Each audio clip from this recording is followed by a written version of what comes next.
Okay, everybody. So, after a long time, we are back with another podcast type thing on this channel. I'm here with a new, mini old guest, Dave Maconi. Dave, how are you doing? I am tired, man. I'm over this cut. It's actually over. I'm sitting here with my heart rate at like 39 beats per minute. Oof. I'm Wow. hungry. Yeah, but I'm here. Okay. Yeah, I actually wasn't entirely sure if you're still doing your cut because we talked not that long ago, and but it would have been like maybe 2 weeks ago, and you said like, yeah, I think I'm done with this, but then you Yeah. continued. Well, so my goal was like I just want to hit like an actual 180 because even last year I hit 180 like one day, but it was like a very, very depleted one, like 180. Like really, I was walking around at like 183.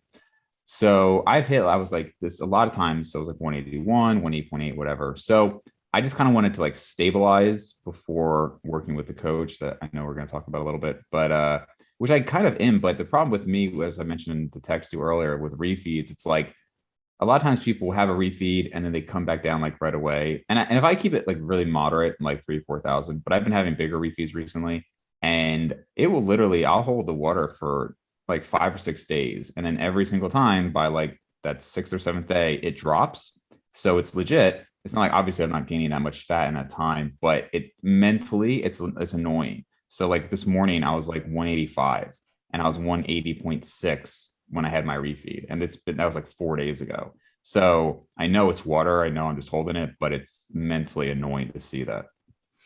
Yeah, I mean, to be honest, that was one thing that for me was just hard to cope with. Like I came to the conclusion at one point that it's man, like this is just like impractical. Like Mm, I worked a little bit too hard for seeing that nice drop on the scale to just like right. blow back up that high after that refeed. Um, but then, so like, did you have to go quite as low or like anywhere close to as low as you did the last time? So you did Last those. year. No, last year was my best and most frustrating cut. Like it was the best cut that I've ever had results wise, hands down. Like that is the best look I've ever had. Maintained like all of my strength. It was easily my best. This year, not as good. But last year, when you look at it, it's like I was holding weight and then I had to go so low in calories. And then maybe you could argue I didn't have to, but I did. And then that would just cause me like, my 2 week, 1,000 calorie per day experiment. I like literally gained weight because my body was just like F off. Yeah. Um, this year, I wasn't even planning on cutting to 180. I was planning on cutting to 190 for the beach, just like a, little beach trip, nothing crazy, super easy to get there. I ended up at like 187. I was like, I'll just keep going. That's actually how I ended up deciding with the coach and working with Steve. I was like, well, I'm just going to keep cutting and then I'll go into like a legit gaining phase for a little while. That and a few other factors factored in there. But yeah, so unfortunately, like I said, it's not as good of a version as last year. Probably just a lot of life stuff and things going on. But it wasn't actually that hard of a cut. It was probably my easiest cut, even if the results weren't quite as good. All right. So like what do you think made it easier?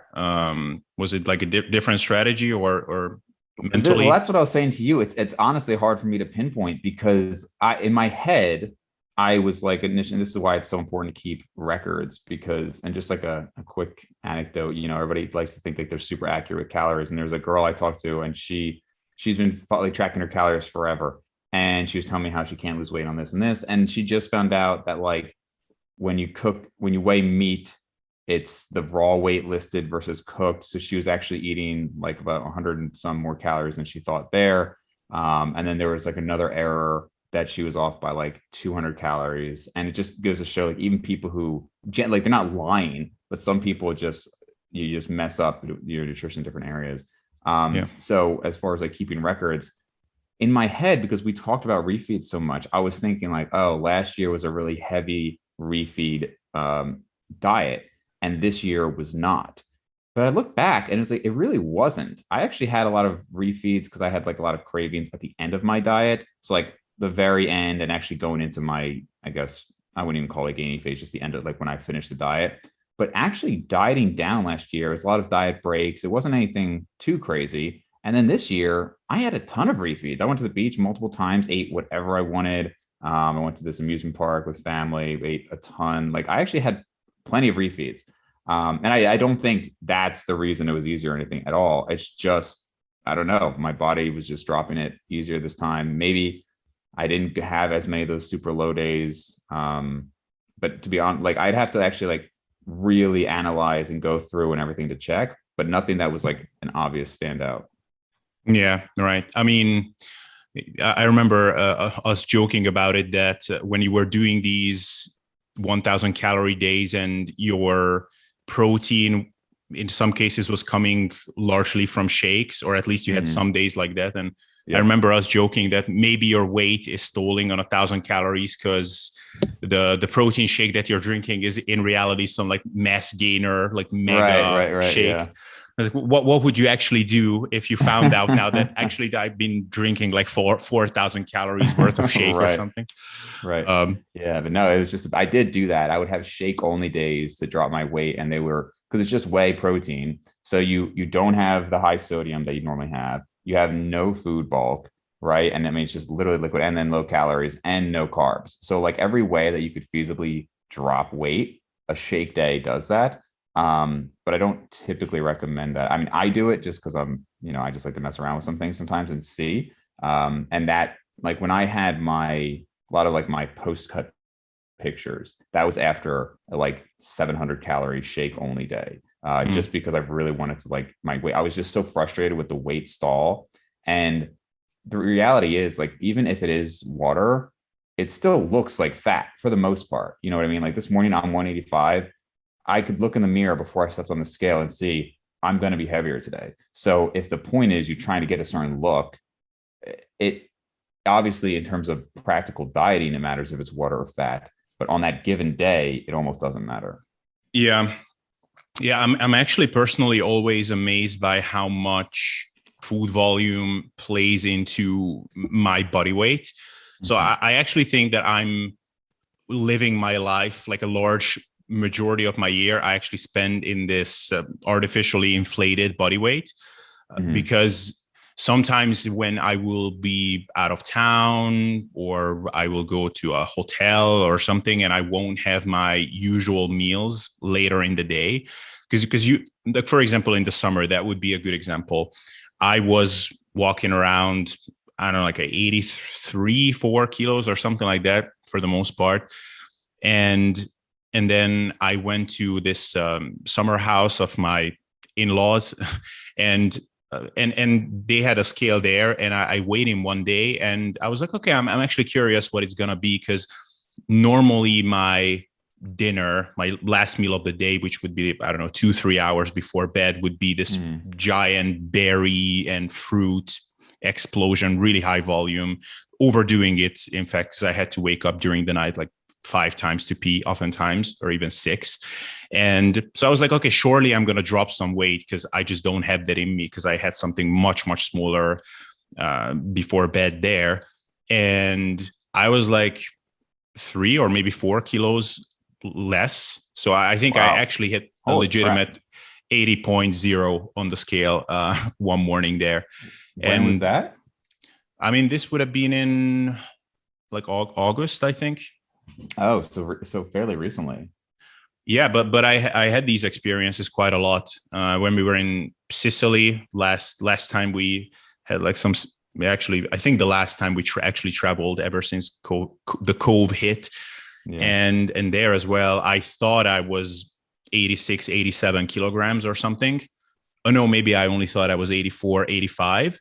So I was even doing some nice calculations in my head that okay, if I want to get to roughly 10% body fat, I'm gonna be this weight and that weight and whatever. And there I weighed in our hotel room in my scale that I'm using at home as well, and I was under 82 kilos. So Wow. again, it was like a 3 kilo difference. So it's always a bit disappointing. Like what I'm seeing on the scale is not actually that. Well, when I did carnivore, and it was my first time, I mean, my only time ever doing it. And so I remember just like my waistline was ridiculous, like for me at least, like in a good way.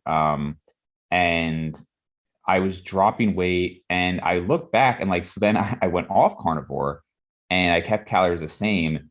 And all of a sudden I'm like 3, 4 pounds heavier. And I just realized that like I actually hadn't been doing anything the last month. I was just losing all this bulk, like food bulk from my system. And I went back and I was like, you know what? This actually makes way more sense because of the like 4 months in carnivore, like 2.5 of it was eaten at maintenance. So I maybe had a week and a half of dieting. And I was thinking in my head, wow, this is just going so well. But again, I'd never had a zero carb, zero fiber diet before. So not surprisingly, when like it's not, it sounds so obvious when you hear it, but I just wasn't really thinking about it.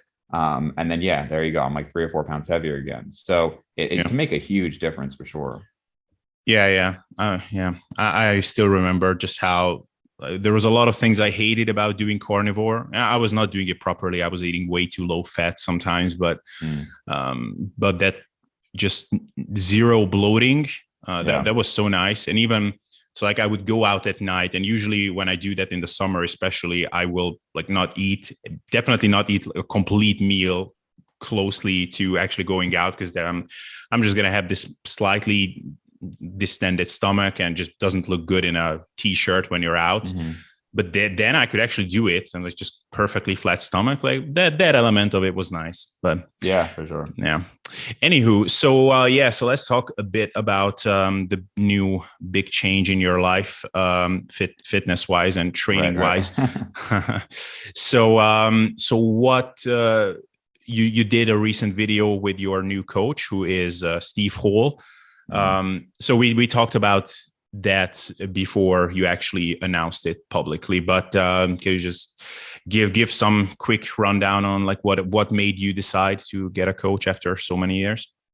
Right. Well, in the UK, steroids are legal, and so I figure I'll have better access. So, I love um, it that Revive Stronger is actually shipping, and they are doing like FedEx shipping, right? So it's like yeah, quick free quick shipping shipping. actually, as long as you sign up for 6 months or more. It's So, really awesome. Yeah, yeah. So I honestly like. I mean, I haven't had a coach since 2011, and largely, I mean, I've coached so many people myself. I've done this for so long.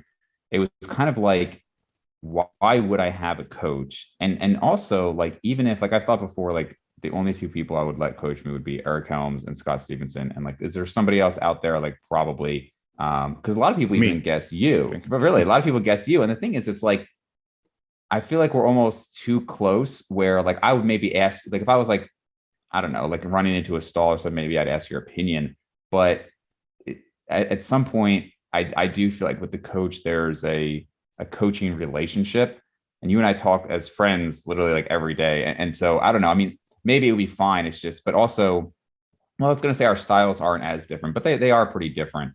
But I guess like with Steve, it's like we saw, okay, so because people, were wondering why I picked Steve, and I laid that out in my own video. But a big thing was like, look, it's not like Steve knows things that I don't know in terms of like a knowledge base, or that I think there's going to be some crazy results. It's largely an experiment that like, look, there's this whole camp of, some people kind of think of like the Mike Israel, Renaissance periodization, RAR, all that stuff. And the reality is, of course, the differences in what they espouse versus like a 3DMJ is not actually so different when it comes down to it. But it is, when you look at like everything I've done, high volume, high frequency, low frequency, I mean, literally just everything. One thing I've really not ever tried is consistently keeping reps in the tank and going based off feel and auto regulating like that. And so, yeah, I could say, well, okay, I'm going to read all their material. I'm going to see exactly how to do that. Or I could just hire them and get it directly from the source and have it be implemented exactly as they would recommend and just experiment with it. And, as I said in my video, like what can we really expect? It would be very hard to make clear judgments on it, because something that I actually say quite a bit that I don't hear too many other people say is that I think as long as you have a reasonable routine and you're eating properly, which is a huge caveat, you're probably going to get to where you're going to get to eventually. And one routine might get you there faster, but you're going to get there as long as you have sound principles. So, assuming I'm there, basically where I'm kind of maxed out, then if I have a B level routine or an A level routine or an A plus plus, it's not going to break my natural limits, you know. So it would be hard to make conclusions. But if there is something that I have, you know, that maybe Steve has for me, then great. And if not, it's just something that is exciting for me to try, new exercises, new structure, just something that I'd be looking forward to doing. Yeah, and I mean, I don't know if I actually said that, but I think I said, but that's definitely what I meant if, when we first talked about it, and you first mentioned that you're actually, that would be one thing that you would consider, because you did say that you're considering hiring a coach just to reignite some excitement about this whole thing, Mhm. get you out of your regular routine a bit, and then you mentioned that you would actually go for Revive and Steve Hall, because that's one thing you never tried. And like, my first thought was that, yeah, I mean, I think you should totally do it. And honestly, I could say the same thing about me. That is actually one thing that I've not tried for like a long enough time and doing it consistently. I actually, even a couple of years ago, I bought a training template from RP, and Mm. I was intent on trying it. And so basically, I completed a few sessions, and it was like, no, this is this. I mean, I didn't think it was bullshit. It was just like, I'm not gonna mess with this. Like, come on, like, it's so submaximal, whatever. Like, Yeah. not gonna go there and not even push myself slightly, at least to what I consider to be like a decent effort on the bench press and whatever. So I just kind of stopped doing it. But I would also consider doing the same thing as what you're doing. But the reason I'm not doing it just yet, but will probably at some point in the future, is, and you might be thinking about it the same way, is because like, I still think that I can eke out some small, but maybe not visibly noticeable, but at least in terms of measurements and things like that, a Right. considerable amount of growth. So if I'm doing something that I don't prescribe myself, so I'm not like 100% bought into it, then I would almost see it as an opportunity cost. It's like, Yeah, okay, for I'm doing sure. this in that time, I could be doing something else as well. But I think I'm definitely going to try it at some point, because the theory sounds logical. It's just, with some elements of it, I just don't agree. So, but of course, you can never really know. No matter how confident you are, you can never really know whether you're thinking about training for hypertrophy correctly, because Yeah. at the end of the day, it's all like, what makes the most sense? Like, let's do that, and then wait a couple of months and let's see what happens, and then we can just hope that you did the best you could. Right. So, yeah. Yeah, and so I mean, a couple points there. So one, regarding the templates, I had no interest in that, because for me, it's like, I mean, you can find them. Like, even like people will ask me if I'll write them templates, or if I sell templates or anything, and I don't, because it's not.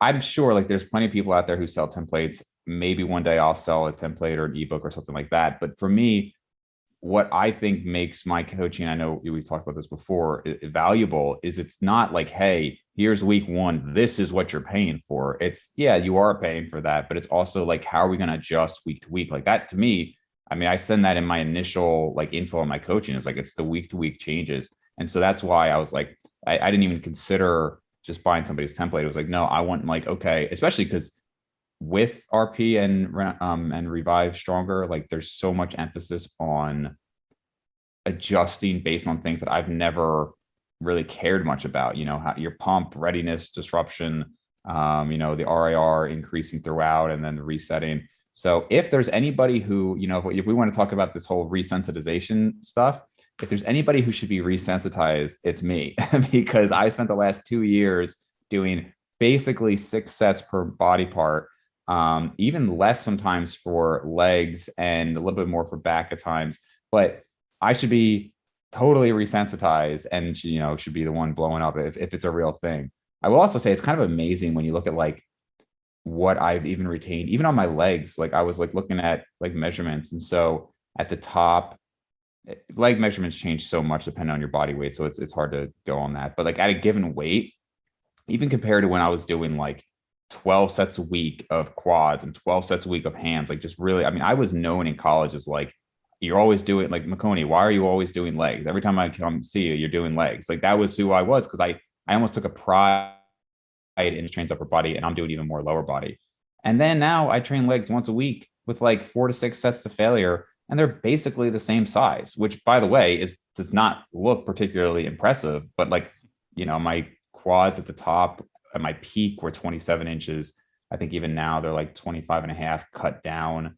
In the middle, they're probably like 24. Like they're not small measurements, you know what I mean? Like they're normal and my strength was good, but I just have such long legs. But in any case, I'm just saying, like, it's kind of amazing how much I've been able to maintain. So we'll see if there's anything to this idea of resensitizing and now increasing volume after so long.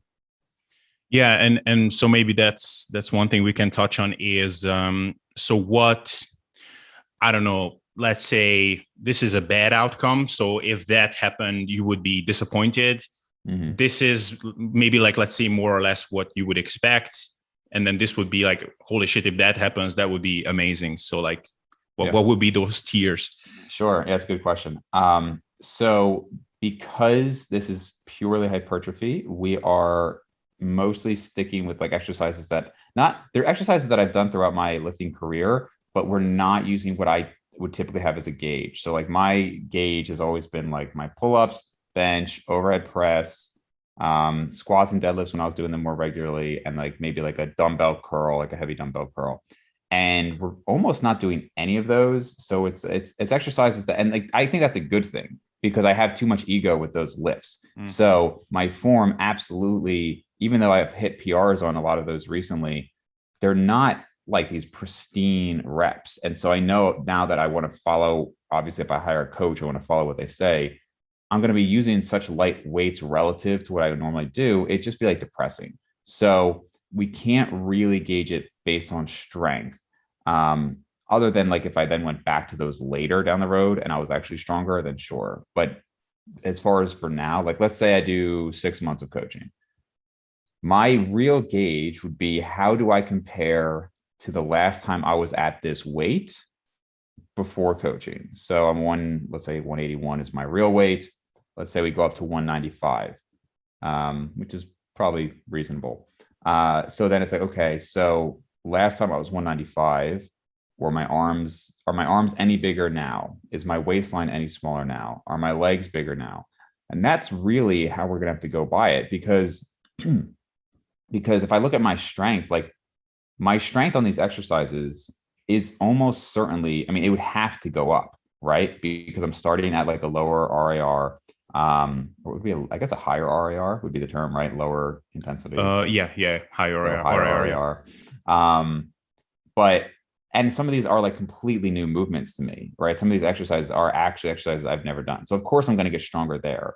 So it's a hypertrophy focused routine. I'm just going to go by measurements at a given weight. And so if it's, I mean, and that makes these 3 tiers pretty easy, right? If it's basically the same plus or minus like an eighth of an inch or something, then we'll just kind of call it a wash.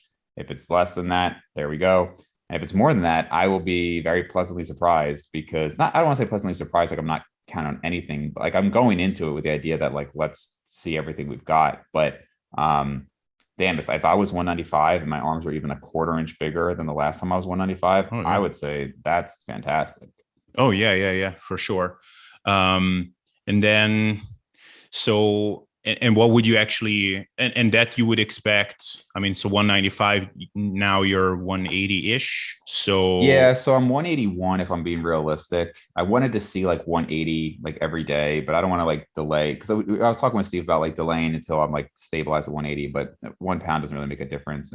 And realistically, if we're gaining like 0.5% a week or so, I mean, he's got a chart for me of like an expected weight gain. So that would probably be more like in like 4 months would be like the 195.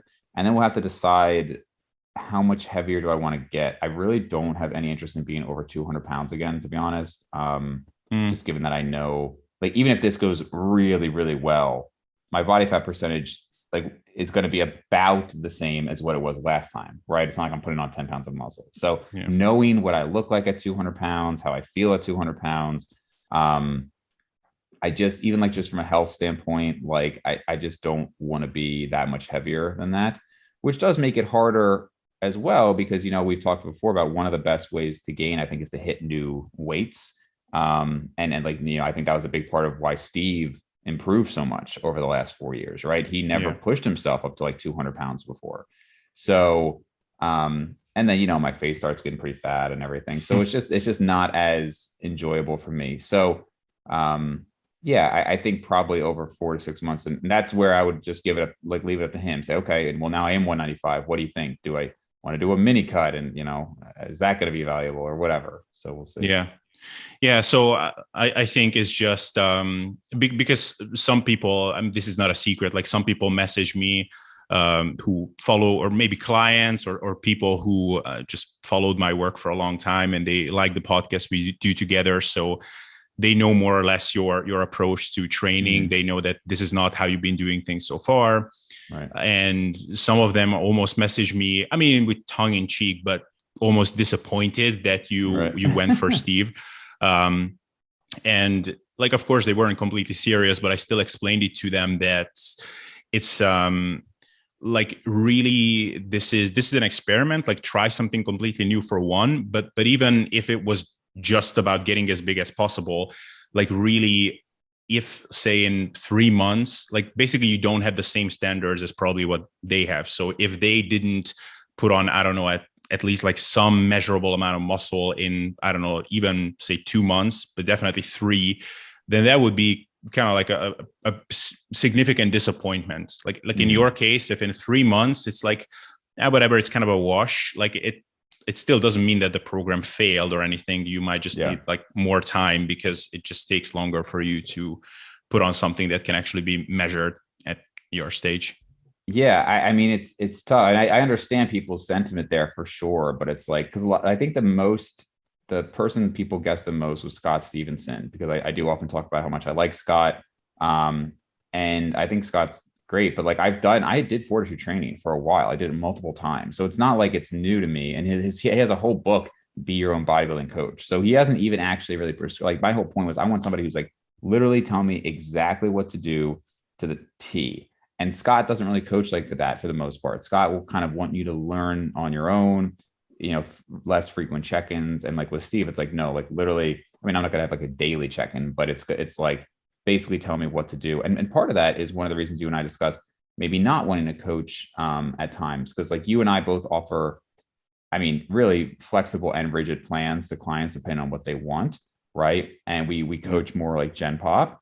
And I think with Steve, as I was saying, like, you got to be serious about this to work with them, because it's very detailed. And I am somebody who can follow that detail, but a lot of people just won't. Whether or not they can, they won't. And so we talked about how rigid it is, and how, it will affect, like, for instance, he's got me at a certain calories. He wants me plus or minus like 10% with those calories. So for me, if I'm used to saying, hey, when I go out, I'm just going to eat whatever I want on that night and make up for it later, like, that's not part of the plan. So it's not part of the plan. I'm not going to do it, which makes the life structure more rigid. And not everybody wants to do that. And just to go to your point about like what people have for expectations, it's like, man, there are a lot of people in this field that I have a lot of respect for, but almost all of them look exactly the same every year. That's why we said Steve is one of the few people I think we can look at it and say, wow, he really has made significant improvements. Now, I actually thought that was because he was only like 6 or 7 years into lifting at his 2017 competition, but he told me that he was actually already like 10 years in. So that's pretty impressive, I'd say. If that was really 10 years into lifting at his 2017 competition, then, or even 9, whatever, then that's a pretty big improvement. So like, I love the 3DMJ guys, but are they looking dramatically different? I guess we could say Eric Helms made some pretty noticeable improvements from his last competition, but that was also 7 years ago. So yeah. So like, from a year to year standpoint, I just don't think you can expect a lot. So it does make this experiment a little harder. And that's why I say largely it's an experiment on just trying it too. And having, if I have future clients who are interested in that method or who have come from that method, then I have a better idea of exactly what they went through. Yeah. Yeah. Actually, I just want to quickly reflect on that point that you mentioned, that a lot of people just wouldn't follow that level. Not even necessarily. I mean, yeah, for example, the nutritional rules that the program demands that you stick to. So yeah, not having a big meal when you go out that is more or less uncontrolled, and you will just like handle it later.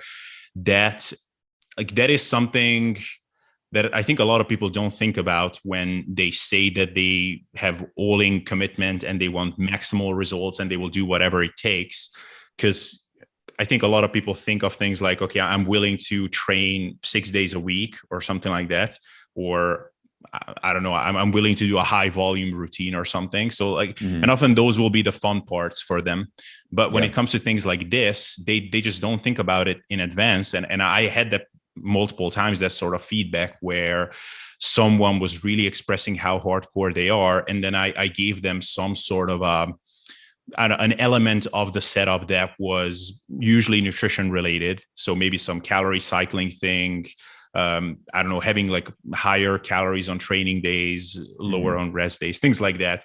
And they were like, oh, to be honest, like, I don't really want to do that. I don't want to be dreading my rest days. And like that makes 100% sense. Like I am the same way, but like, I know that I'm not all in at this point. Like I'm not as hardcore as I could be. So people just don't consider that. So just know also, like, for one, who you pick as your coach, because some people are better at working with different populations, for one, and B, like what you actually tell them if you do sign up. And just like one random anecdote. So when I first worked with Menno Henselmans, and that was in like 2015, and I remember telling him that my goal is, I just finished like a really long cut and I got like maybe single digit, at least close to that in body fat. So I said, like, I want to put on as much muscle as humanly possible while staying as lean as humanly possible. Like that was in my intake form, I actually remember. Yeah. And so he put me on this pretty aggressive calorie cycling, which, you know, he likes doing. And I was eating, I don't know, like 1,300 calories or something like that was prescribed for my, like, I think one rest day of the week. And I looked at it and I was like, almost like insulted or pissed. Like how can you do that to me? Like, seriously, like you want to starve me on that one rest day? Like usually that one rest day would be when I would go out. Like I would actually eat higher calories on that one. And you want me to freaking starve? Like what the hell? And it's like, well, but I said it, like, you know, I could have thought before. And of course I can just choose to not follow it, but whatever. So. Yeah, man, I think most people have no idea, like, I mean, you know, this is a whole podcast in and of itself, but just people, and it's not to like hate on clients. It's just like, you have to realize that most people just don't want to change that much. I mean, this is why, like I remember, you know, when I was like really young, just thinking like, oh, like I could get anybody to lose weight, you know, I'm talking like high school. And it's like, yeah, it would work, but it just wouldn't, like, nobody's going to do it. So who cares? And like, you know, we're so used to people like us. And even here we're saying like, yeah, you know, like when we go out, we want to be able to eat more, you know. There's very few people where it's like, if somebody doesn't track calories, for instance, and you just say, well, here's your macros, follow this exactly, like whether or not they think that that's what they want, almost nobody is going to actually do it. Like it's just, I sometimes I almost like lose touch with reality a little bit about what the average person would do. Because I try to get people to like just track, and they just won't do it a lot of times. It's so and that's why I do like to work with people who are at least a little familiar. You know, I mean, if you're a complete beginner, it's just a completely different starting point, you know, and you have to realize that when you're working with them. Yeah, I mean, I think working with complete beginners is, I think that's a whole different skill set. So it just like working with an IFBB pro and managing their drug selection and things like that is a completely different skill set. I think this one as well. And this is something I had to learn over time and still figuring it out to some extent, because earlier I would have thought that that's the best market, because I mean, you have basically unlimited supply of those types of clients, because most people don't know anything or like or haven't done anything at least. And so, I mean, if you can appeal to them, then holy shit, like you will have such an easy job. Right. But I mean, it's very, very different when someone has never tracked macros. And even saying something like, well, just, you know, like these foods have like a pretty good energy density. Like this is how many calories they have roughly. So from these ones and then these ones as a carb source, these ones as like a fat source, you can put together like really simple meals. Like they should be roughly, I don't know, like 500 calories or something. Mhm. Like even that is just like daunting to them. And Yeah. and getting them, so like you mentioned that you have to like track a fair amount of variables in your tracking sheet, like I don't know, like subjective stuff and like lifestyle stuff. And it's like, wow, that's actually a lot of tracking even for you, and you actually like numbers and putting stuff Yeah. into sheets and whatever. But I mean, man, like getting people to even oftentimes to just track body weight, like I'm actually always surprised like how difficult that can be. Yeah. And I tried all kinds of ways to make it, to have to track as little amount of variables as possible. So maybe not tracking calories, but maybe just track what you ate, just like ate down, like write it down roughly, and I will give you some feedback. Nothing is tracked, nothing is logged. Mhm. It's like it's very difficult if these things are just so overwhelmingly annoying for people that they're just not willing Yeah. to do it. So one other thing I wanted to chat with you a little bit about is kind of the concept of diminishing returns with added hardcoreness, and with a lot of things like more volume, specializing on a body part, and how much you can expect that to work. So we had some discussions over that recently. And so basically what you're doing now with your plan is very much along the lines of like doing basically like optimizing everything so that you can get that last few percent, or basically, Mhm. or that's the idea at least. So I guess you will have to have a bit of a mentality shift over that, because so far you kind of hated that whole argument. Yeah, right. Um, and just real quick, I want to pause. My watch just went off to tell me. I get these freaking all the time now where it'll say, I don't even know what's gonna pop up here. And it tells me your heart rate fell below 40 beats per minute for 10 minutes. And so I had a few of these when I would sleep, and now I get them while I'm awake. And I mean, literally, Oh, like it was 35 in the middle of the night. So I don't know. It's always kind. Does yours drop that low or even close to that low when you diet? when I diet, I haven't checked the last time around, but mine was traditionally quite low, and I'm using a bit too many stims, so usually it doesn't Yeah. drop below like 60. Yeah, I forgot you're a big stim guy. So, all right. Well, Yeah. people listening, comment down below if you do a serious diet, how low your heart rate gets. Because mine is, I'm almost like mildly concerned. I'm like, oh, this is really low.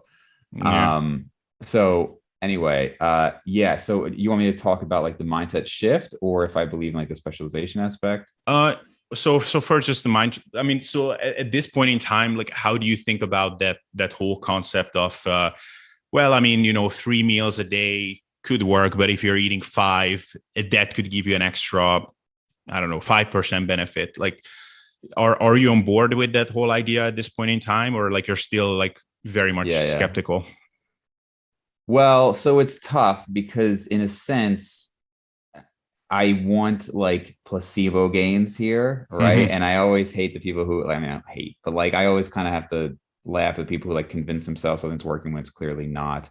But there is an excitement to something when you really believe in it, right? And in whether even if you said it doesn't make a difference, there's something to be said for just enjoying something, right? And so in that sense, like I think probably a lot of people listening, you read about something new and you just can't wait to try it. And like that's kind of, I mean, I'm not to the point where I was like in high school, but so I don't want to like ruin that effect. Mm-hmm. But so objectively, or as objectively as I can be, I think it's very hard to really determine that because I am very much like a science guy. I like to go by studies.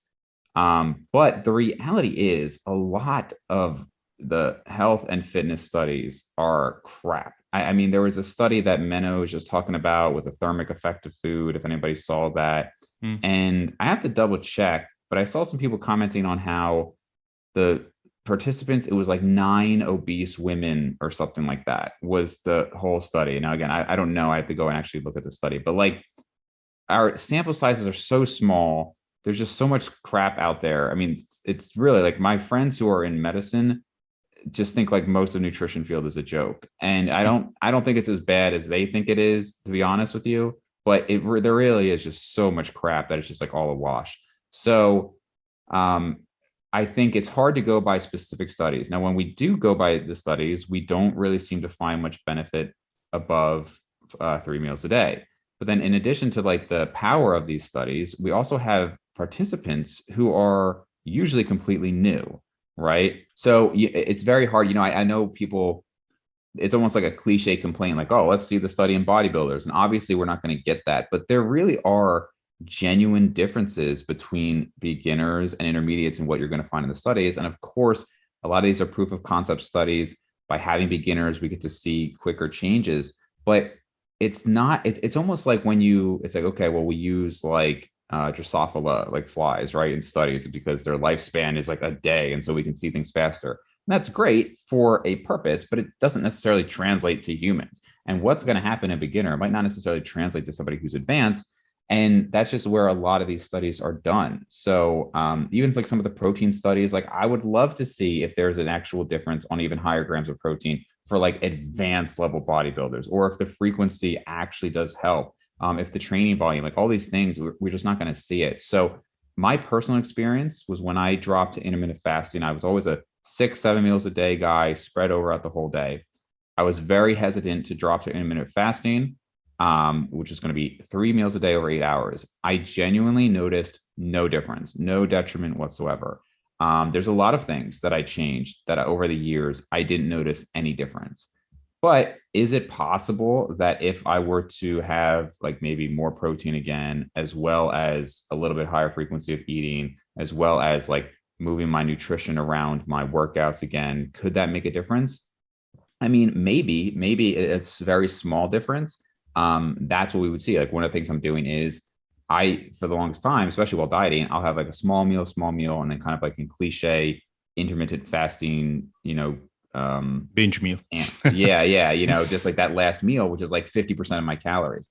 Well, we're not doing that anymore, right? And we're now going to really focus it on earlier in the day, which would kind of go in the principles of chrono nutrition. And actually, I do believe from a health standpoint, that's probably better, to be honest with you. And then putting more calories around my workouts. Because right now, even during my workouts, I'll just eat my normal food and then I still have that big meal at night. Now we're going to be concentrating around the workouts. Could these things result in like a small difference and each one is like 1%, 1%, 1%?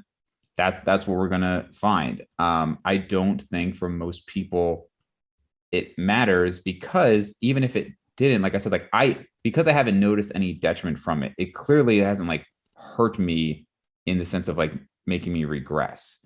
And I think for most people who are not in a phase where I am, where I'm like, no, I'm literally going to dedicate everything to hypertrophy, I wouldn't even recommend it. Even if it was going to give you one, like a quarter inch on your arms or whatever, I would still say like, okay, so if you want 17 or 17 and a quarter inch arms, but with 17-inch arms, your life is like set up exactly how you want it nutritionally, gym wise, you work out the number of days a week you want, whatever, then that's going to be a better option for most people.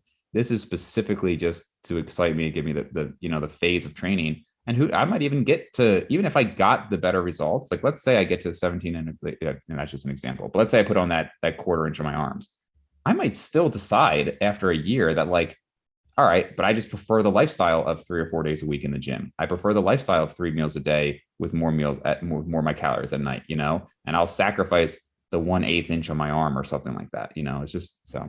Yeah. Yeah. I mean,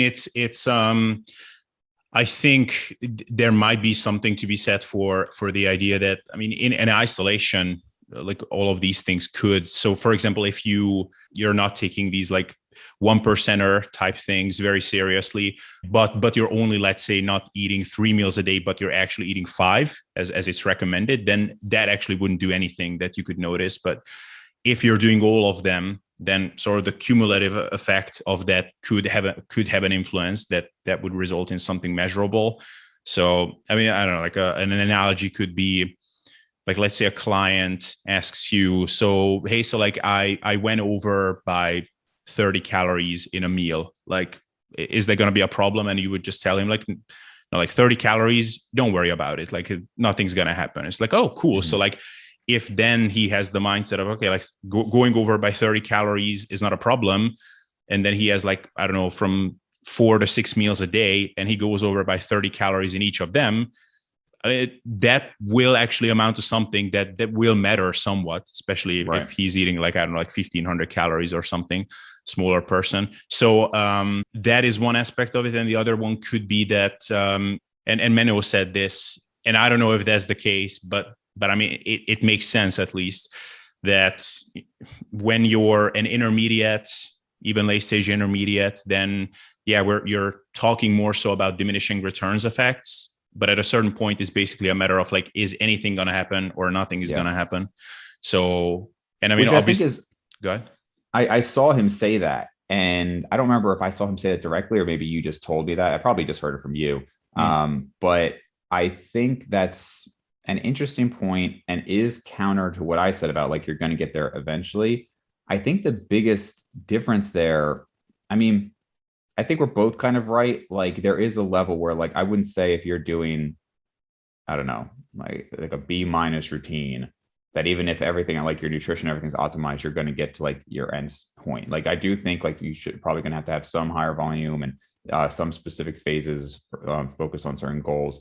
But like somebody said to me in one of my recent videos where I said I would do 6 sets per week, and they were like, wow, like one person called me a genetic freak, which I don't think I've ever been called in my life, but they said, wow, like I only gain strength with 6 sets per week, which to me is like, and then somebody else said, like, oh, like Renaissance periodization said there's minimal hypertrophy under 10 sets per week, which like I cannot imagine that they actually no, use that. no, There's no just no way. way. Yeah, but you're completely taking out the aspect of nutrition there. So a lot of these studies, almost all of these studies, do not change calories. So they take these participants, they have them do a routine, right? Well, if you literally do not work out and you just like as somebody who's never worked out and you eat a bunch, you will gain some lean mass, right? If you even have a total crap routine, you will gain a significant amount of lean mass. And especially if you're a beginner, I mean, this is why there was that ridiculous, not ridiculous study, but that study that showed like as much hypertrophy from running as weight training because like they were just so Yeah. sensitive to any stimulus at that stage. So I think when you factor in the nutrition, that's why I say, okay, even if you take a B level routine, but it's incorporating progressive overload, maybe your volume is only 2/3 of what it would ideally be, right? Maybe your frequency is 2/3 of what it would ideally be. If you're eating and you gain 50 pounds and then you cut down and then your next cycle you gain again like 30 pounds, you cut down whatever, that is such a huge stimulus for muscle growth that's why I say you're eventually going to get there. I'm assuming you're still looking to gain weight over time, right? Mm. And so somebody who like in Menno's case, maybe at the very advanced stages, yes, there's going to be some things that you need to change, but that nutritional stimulus of being in a calorie surplus with sufficient protein is such a powerful part of it that's again not really mentioned in the studies, that I do think that's really where the bulk of your progress is going to come from, the calorie surplus over enough time with progressive overload. Yeah, yeah, and I mean, another aspect of this is, so I think for most people, what you're saying that you're gonna get there eventually is going to be true. If nothing else, is because most people don't actually like want to get to their like netty max, their Mm-hmm. genetic potential. I mean, that's what everybody says, or a lot of people say that. But where they actually want to get to is sort of that point where those severely diminishing returns actually begin. So, when you have that kind of base physique or baseline physique, like at this point, I know how my physique is proportioned, like which ones are my strong points, weak points. And so I know that this is more or less how I'm going to look. It's just maybe like a slightly more muscular and leaner or less lean version of this that's going to change over time. So like once you're there and like you're fairly well developed, and now it's like I really have to just grind to get even a tiny bit of growth. Like I think that's where most people want to get to. And there you Yeah. can sort of decide whether you like really want to optimize everything or like do everything you can to still eke out a little bit. So if anything, it's because of that. Like to that point, I would more or less agree that like you can get to with pretty much anything that makes at least some sense. So yeah, like enough protein, enough calories, and some not completely stupid training protocol that at least has the basics right is pretty much going to get you there. So Yeah, and I So agree yeah. with that. And it'd be curious to see if you had like, twins, and after 15 years of just doing like the basics that we talk about versus all those little details, how much of a difference would that make? And because it's like it's very clear, and this is a topic we talked about a lot that always bothers me, is like when people say like like this is why that person is so far along, right? If you look at their, there was a guy on my podcast once who was like, yeah, but when you look at him and you see his nutrition and his all of his stuff, like you really see why he's the best in the world or one of the best in the world. And it's like, okay, but he has 20 pounds of muscle on you and you're doing all these things too. Like, the variability between people is so much greater than the variability between somebody who's just doing a little bit more on average or even a lot more, those details, that it's just such a smaller factor. And I just think that I would really be curious to see, like I said, if you had two twins and one was just like, yep, 3 days a week, 6 to 8 sets per body part, progressive overload, progressive nutrition, eating enough and everything, versus the person who's dialing everything in. I really don't think there'd be like huge differences. Now, small differences, sure, I just don't think you'd see, like the average person would see that much. And then just to the point of somebody saying like, oh, 6 sets is only going to do like this much.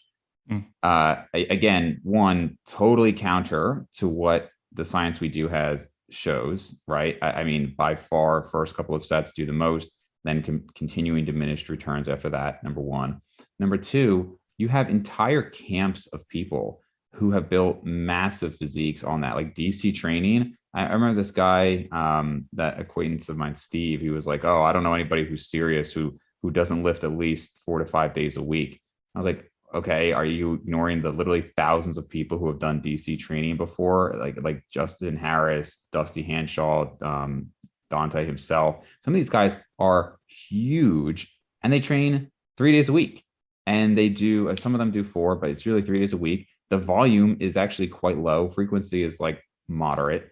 You had tons of guys back in the day on like Mike Mentzer's HIT and like Max OT crowd and all that stuff. And even somebody a lot of us know, like Jeff Alberts, how many sets per Oh week yeah. is he doing? And he always talks about he actually tried high volume. He crazy genetics. You'd think like, oh, maybe he'd respond to it. He didn't like it. He Yeah. does. I don't know his exact volume Like per week. 8. I don't know. Yeah, it's maybe like 6 to 8 or something like that of these like pristine form, really, I don't know what you call like dedicated just sets that he really just tries to get the most out of. But his volume is like, and he's a big proponent of saying how like it's been the same for 20 years. It's not had to increase over the years. He just Yeah. kept at it over time. So I think it's really flawed reasoning, both anecdotally and based on the studies, to think that 6 to 8 is just not going to do anything for you, because it very obviously is. Yeah, and I mean, and that's actually, so that would be a good example of how small things can add up. So, okay, in this study, let's say they said that, or based on these meta-analyses, they concluded that if you like training to failure, which we all know, like all studies are done with people training to failure. So if you train like, or if you do at least 10 sets, like that's going to be better than not doing at least 10 sets. But okay, so for one, we know that in a bunch of those studies, probably they are still quite far from failure. So if you think of the training that you're doing where you're actually getting to that point, or like at least much closer to it than they did in these studies, that will already change something. Maybe not as much as we like to believe, but it will change something. I think most of us would agree about that. And then also, if you're looking at, say, what they would do for their, I don't know, their quads. Okay, maybe they do some like semi crappy like box squat, like just around parallel, maybe even above. And if you're doing something that someone doing DC training or some of these lower volume routines, like you look at how Jeff Albert is squatting, like you look at his range of motion and things like that. Again, like, is that going to be like a massive difference, like squatting actually ass to grass or just to parallel thereabouts? No, but again, it's going to be a small factor. So you start adding all these factors up. And I think that could actually make the difference between you having to do over 10 sets, or you can actually make really good gains on 6. Yeah. So yeah. So like real quick, Jesus fuck, I just kicked the drop it again. headphones out of my ear. Uh, that was smooth. So yeah, like just one thing I wanted to quickly touch on is the specialization phases thing.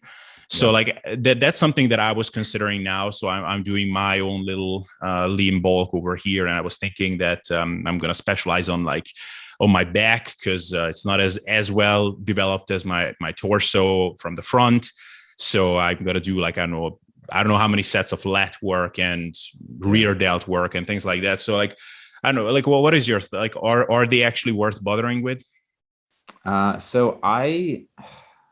when I had Mario Thomas on, we were talking about like specializing for like a year on something. And I think that's probably, especially at like the advanced level, more like what you need to do, like spend like an entire season trying to improve that area. Like for instance, with Steve and I, we're talking like upper chest and delts. So there's going to be the volume isn't like too staggered, but there's definitely more volume there. And I don't know if like any like good studies on it. When I've done specialization phases in the past, they've either been like, kind of like cliche muscle meg, like arm specialization phase for a month, where it's like, yeah, I gain a quarter inch of my arms, but then it's gone anyway.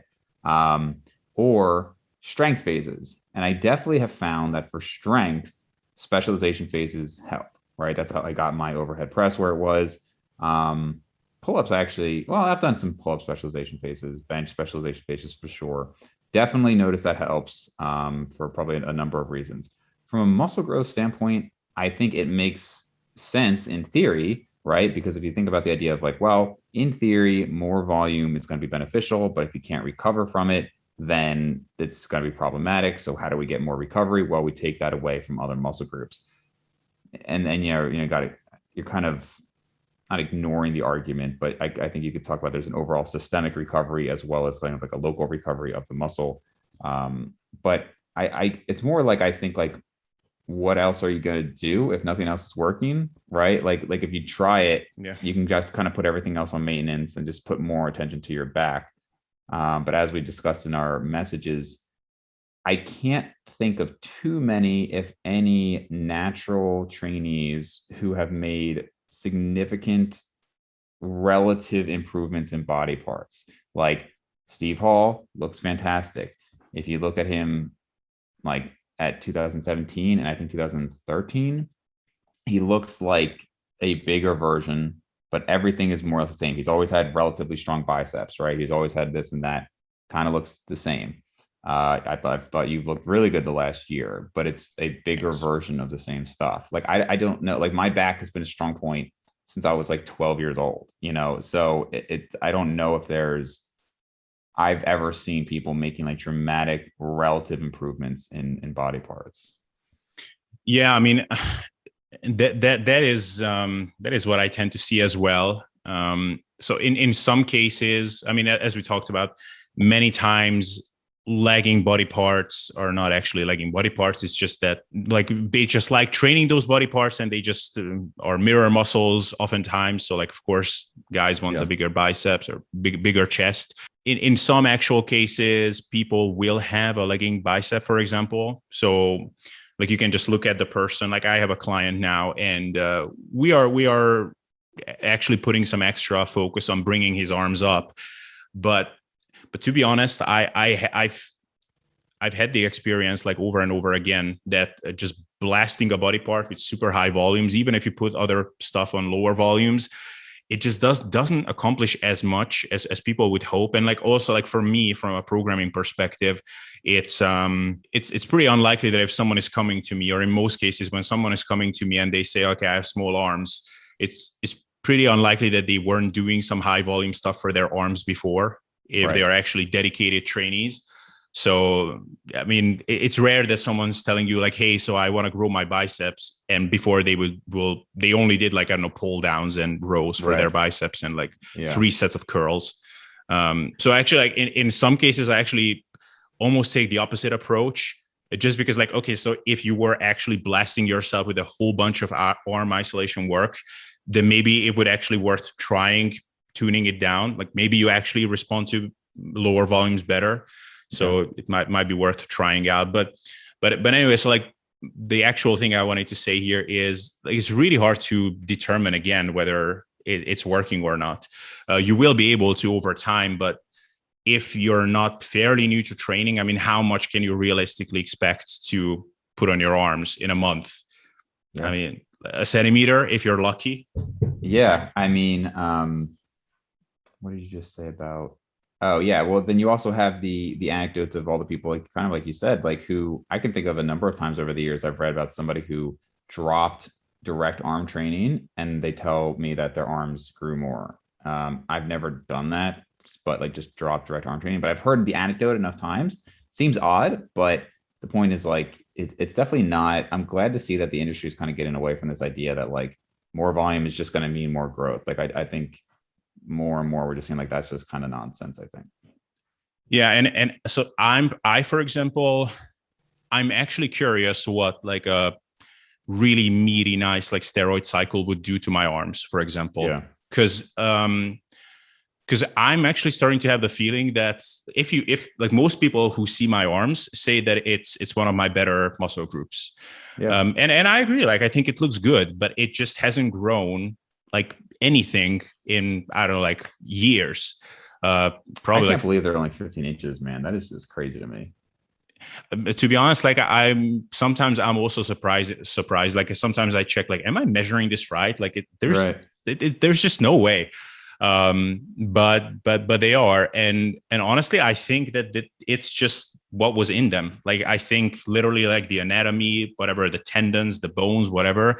Yeah. This is as big as this bicep could grow, and I don't think I could do anything that is just enhancing, I don't know, protein synthesis or the training stimulus or whatever that would make them grow any bigger.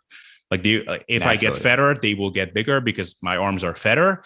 And I mean, probably I could use some like synthol and these things that you can inject, and that's Right. like site enhancement. So have other measurements of yours that you have tracked of all gone up and your arms have not gone up at all? Yeah, yeah. And not a ton, but yeah, like shoulders, definitely chest. I think it did. So like when I'm leaner, so it was like around like always around like 100 centimeters.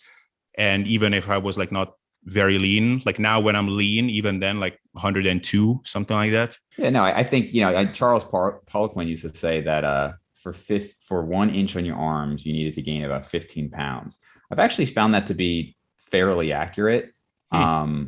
And so yeah, I think if you were a lean 200, 205, it'd probably be about 16, would be my guess. So an inch is 15 pounds. Yeah.